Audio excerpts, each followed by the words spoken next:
우리 사도신경 들으심으로 사순절 6번째 날 주님께 새벽 말씀을 함께 나누겠습니다. 전능하사 천지를 만드신 하나님 아버지를 내가 믿사오며 그 외아들 우리 주 예수 그리스도를 믿사오니 이는 성령으로 잉태하사 동정녀 마리아에게 나시고 본디오 빌라도에게 고난을 받으사 십자가에 못 박혀 죽으시고 장사한 지 사흘 만에 죽은 자 가운데서 다시 살아나시며 하늘에 오르사 전능하신 하나님 우편에 앉아 계시다가 저리로서 산자와 죽은 자를 심판하러 오시리라. 성령을 믿사오며 거룩한 공예와 성도가 서로 교통하는 것과 죄를 사하여 주시는 것과 몸이 다시 사는 것과 영원히 사는 것을 믿사옵나이다. 아멘. 우리 찬송가 341장입니다. 십자가를 내 가지고 주를 따라갑니다. 우리 함께 찬양 드리겠습니다.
우리 함께 나눌 말씀은 요한복음 12장 말씀입니다.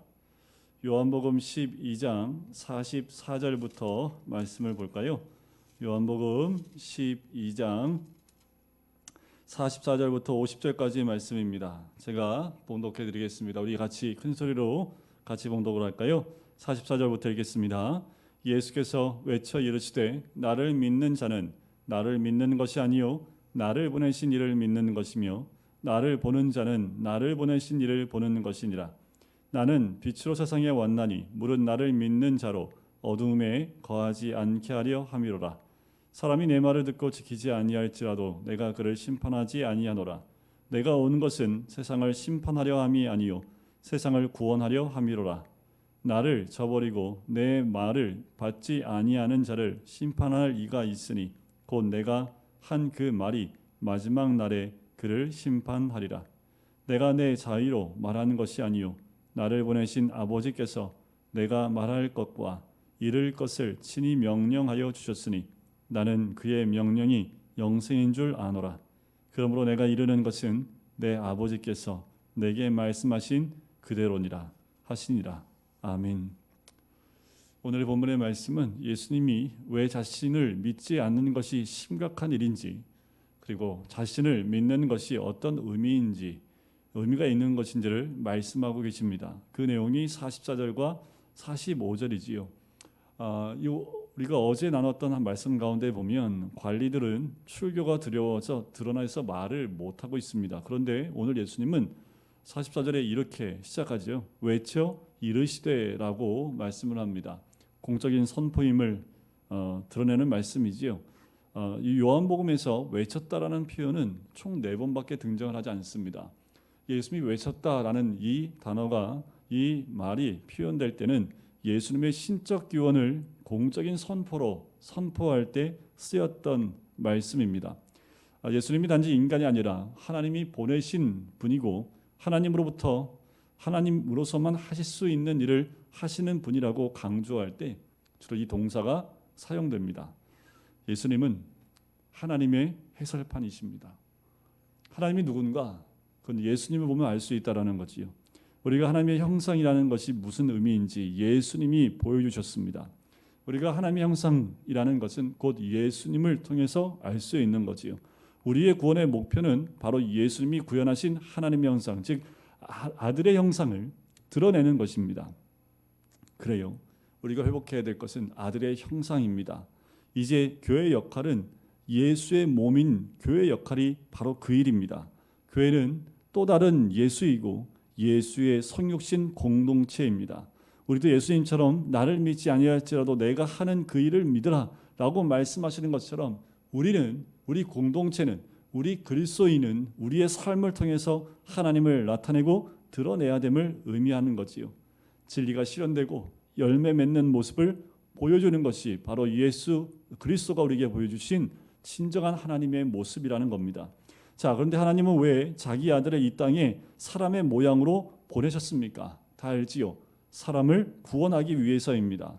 예수님이 오신 것은 어둠의 세상의 빛을 비추는 사건이었습니다. 46절에 나오지요. 나는 빛으로 세상에 왔나니 물은 나를 믿는 자로 어둠에 거하지 않게 하려 함이로라. 예수를 믿는다는 것, 예수를 영접한다는 것은 빛을 수용한다는 뜻입니다. 빛이 드러내주는 자신의 어둠의 그 실체를 인정해 버린다는 뜻이에요. 그 빛을 인정한다는 것은 내 어둠의 실체를 드러낸다라는 거지요. 빛으로 나온다라는 건 죽은 자가 살아나는 것과 같습니다. 이것은 사실상 새로운 창조요, 부활 사건이지요. 우리 모두가 이 사순절 기간에 그 빛 가운데 온전히 나오길 간절히 소원합니다. 갈등하지 마세요. 주저하지 마세요. 늘 말씀의 빛 가운데 나오는 길만이 진정한 구원의 길이고 그것만이 우리의 어둠이 드러나 빛 가운데 나오는 유일한 방법입니다. 예수님은 어둠에 거하지 않게 하려고 오셨다라고 47절에 이렇게 표현을 하십니다. 사람이 내 말을 듣고 지키지 아니할지라도 라고 하지요. 바로 이 말은 어둠에 거한다라는 그 말과 같습니다. 이것은 결국 사망 아래 있다는 말이지요. 자기 땅, 자기 백성이 예수님을 왕으로 빛으로 구원자로 알아보지 못했다는 것, 영접하지 않았다는 말과도 같은 겁니다. 그렇다고 주님은 즉시 그들을 심판하지 않을 것이라고 말씀하지요. 이유는 2가지입니다. 이미 그들은 심판과 죽음 가운데 있기 때문이고, 두 번째는 예수님이 그 사실을 알고 오셨고 그럼에도 불구하고 그들을 구원하려고 오셨기 때문입니다.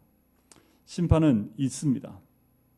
하나님의 아들이신 예수님도 그날이 언제인지 모른다고 하셨지만 분명한 것은 그날은 도둑같이 옵니다. 48절 보세요. 나를 저버리고 내 말을 받지 아니하는 자를 심판할 이가 있으니 곧 내가 한 그 말이 마지막 날에 그를 심판하리라. 여기서 좀 특이한 건 그리스도의 말씀이 죄인들을 심판할 것이다 라고 우리 주님 말씀하신다라는 거지요. 예수님의 말씀이 그들의 죄를 드러내는 빛이 될 것이고 그들이 불순종하고 반역했음을 드러내는 증거가 될 것입니다. 여러분, 오늘 우리가 나누는 이 말씀, 이 복음, 주님의 말씀, 오늘 그것을 듣고 순종하는 우리에게는 우리를 살리고 자유롭게 하는 말씀이지만 동시에 불순종하고 거절하는 자에게는 그 말씀이 결국 심판의 말씀, 정죄의 근거가 근거를 제공하는 판결물이 된다라는 겁니다. 믿음은 나를 부인하고요, 말씀을 긍정하는 겁니다. 내 말이 가리키는 대로 창조되기보다 말씀이 가리키는 대로 창조되기를 수용하는 것이 바로 믿음입니다. 말씀으로 만들어져 가는 겁니다. 그것이 믿음이에요. 나의 말, 내 생각, 나를 부인하고 말씀을 긍정하는 것입니다. 49절과 50절 말씀에 보면 내가 내 자의로 말한 것이 아니요 나를 보내신 아버지께서 내게 말한 것과 이를 것을 친히 명령하여 주셨다라고 하지요. 바로 아버지께서 주신 말씀만 전했다고 반복해서 말씀합니다. 그러니 그 말씀을 거부한다는 것은 누구를 거부하는 겁니까? 하나님을 거부하는 것이지요. 참으로 두려운 죄가 되는 겁니다. 예수님 자신에게 마저 하나님의 명령이 생명인 줄 아셨습니다. 예수님도 그래서 자의로 하지 않으신다 말씀하셨고, 자기의 뜻을 드러내는 것이 아니라 하나님 명령에 순종하여 그 뜻을 드러내 보이신다. 반드시 들어야만 사는 생명의 말씀이라고 믿으셨습니다. 그런데 바다에 빠진 사람에겐 배에서 던져주는 생명줄만이 선택할 수 있는 자유가 없습니다. 그냥 그걸 잡아야 되는 것이요. 여러분, 오늘의 우리의 생명줄은 이 말씀입니다. 이 말씀을 붙들면 하나님을 붙들게 되고 하나님 만나게 되고 심판이 아닌 구원의 메시지와 말씀이 되는 거지요. 오직 예수님만이 생명의 길이시고 그분을 통해 주어진 말씀만이 생명의 말씀입니다. 이것은 오늘 우리와 교회에게도 사실입니다. 우리는 왕 같은 제사장이요, 또한 예수님과는 다른 의미지만 분명 하나님 나라는 지금 우리를 통해서 드러나고 있을 줄 믿습니다. 21년도 이 사순절을 보내면서 하나님 원하시는 것은 우리를 통해서 하나님 나라가 드러나기를 원하시는 겁니다. 우리가 어떤 왕이어야 하는지를 예수님은 분명히 보여주고 계시는 거지요. 말씀을 통해서, 삶을 통해서, 예수님의 죽음을 통해서 우리에게 분명히 보여주고 있습니다. 여러분, 사순절 말씀을 통해서 우리가 어떻게 예수님을 닮아가느냐에 따라 우리를 통해서 분명한 하나님 나라가 온전히 세워지게 될 줄 믿습니다.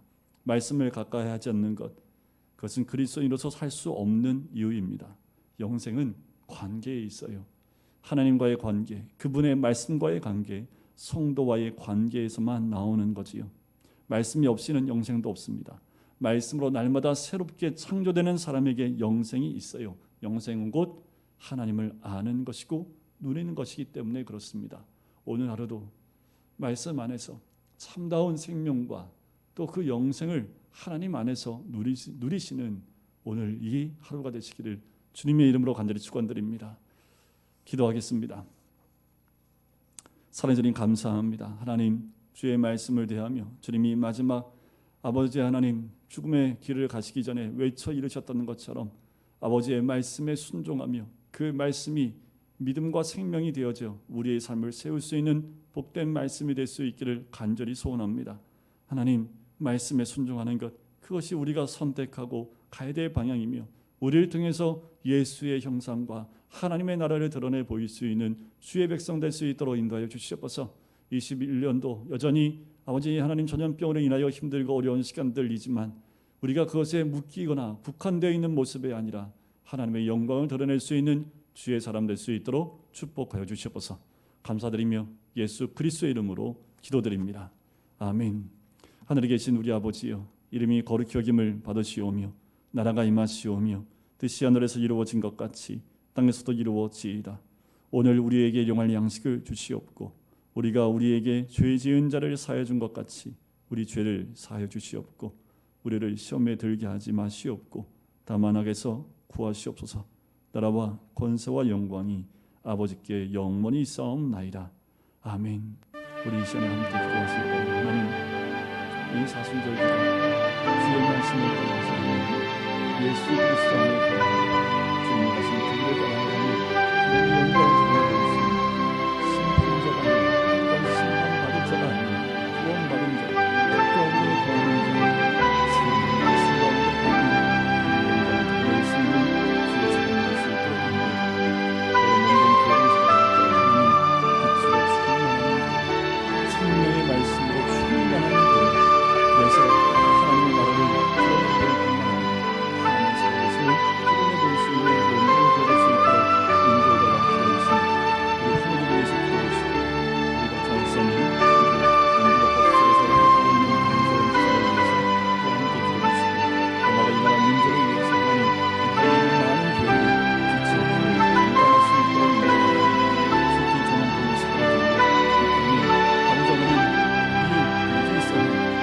어둠 가운데